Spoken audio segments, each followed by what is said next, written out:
What's going on, everybody out there? It's the Hope Dealer checking in real quick. Well, unless you've been living under a rock, that means you may not have heard about the cultural battle going on right now between R&B neo-soul singer India Arie and rapper Young Miami.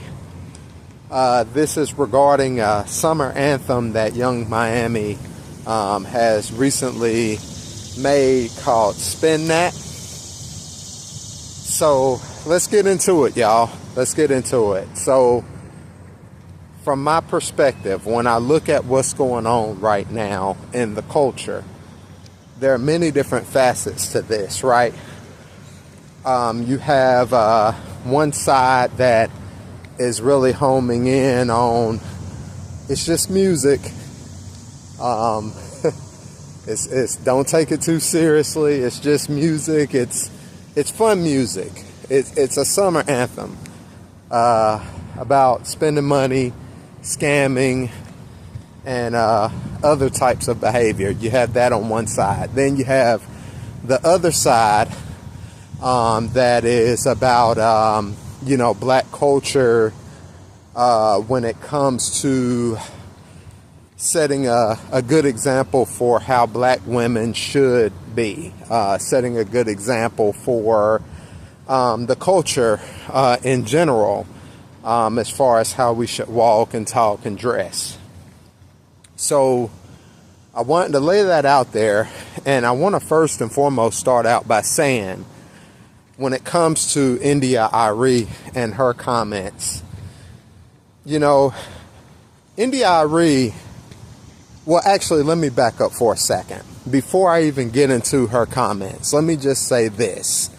What's going on with the culture and what Young Miami is promoting right now, this is nothing new. So let's be honest. I know Young Miami really appeals to Gen Z and Gen Alpha, but this is nothing new. And millennials and Gen X have to be honest about this. Even baby boomers going way back. The subject matter that she's talking about in Spin That is not new. When you think about, I know when I grew up, it was Lil' Kim. Y'all remember the hardcore cover? It was Foxy Brown, Il Na Na. It was Trina, who ironically is also from South Florida. And a lot of what she was rapping about was the same thing as your Young Miamis, your Sexy Reds, some of the others that are out there right now. So let's not pretend that this is nothing new. Now, going to the other side when it comes to India Arie, let me just say that I've always had the utmost respect for India Arie. And I think that if anybody is qualified to speak on this subject matter, it is India Arie. And here's why. Because when you look at her career going all the way back to Video, which is her most successful song to date. Video came out my freshman year in college. I was 18 years old.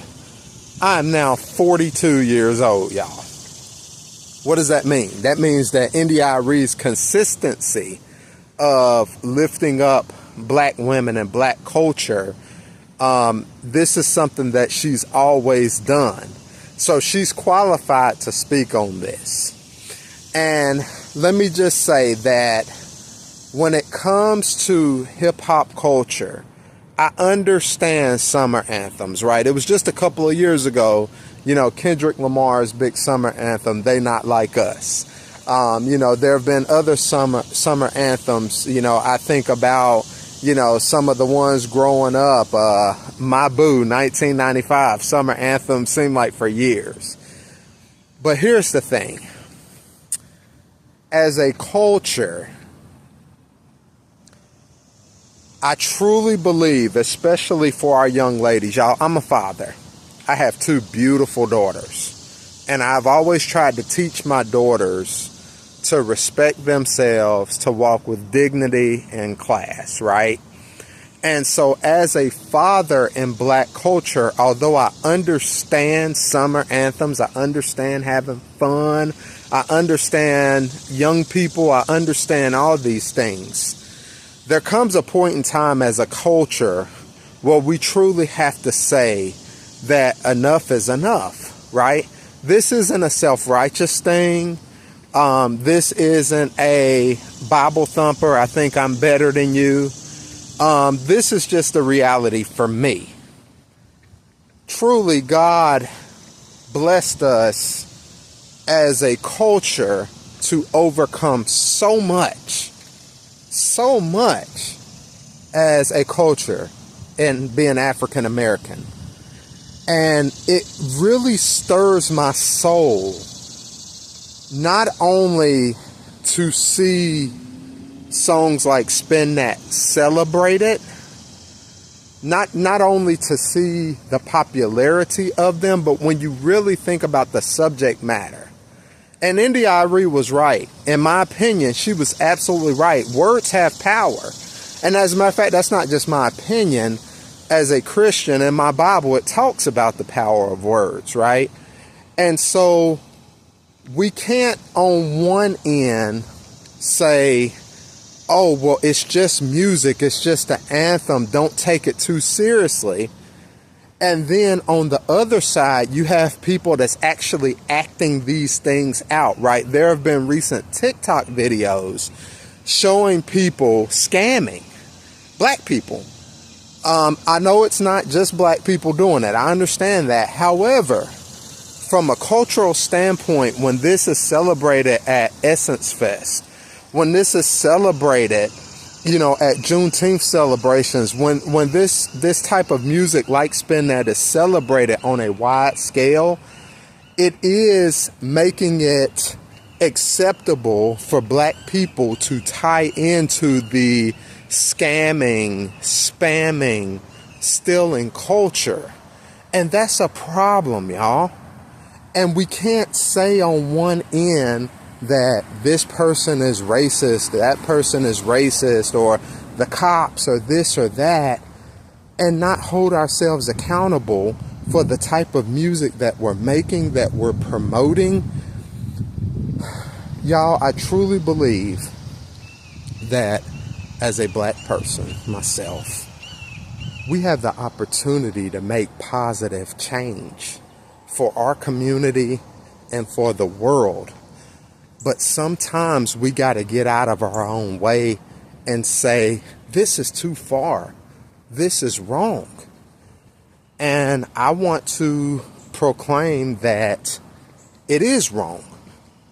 And that we need to hold ourselves accountable to a standard as black men. And I heard what Rick Ross said. Or not Rick Ross, Trick Daddy. Sorry, Rick Ross, Trick Daddy. I heard what he said about us being quiet and just accepting Young Miami's music for what it is, as well as black women. And the thing is, until we get past this mindset of being crabs in a barrel, we'll never get out of it. It all starts up here. And we have a responsibility to train our children to be better and to do better than that, because we are better than that. This is the Hope Dilla. Love y'all.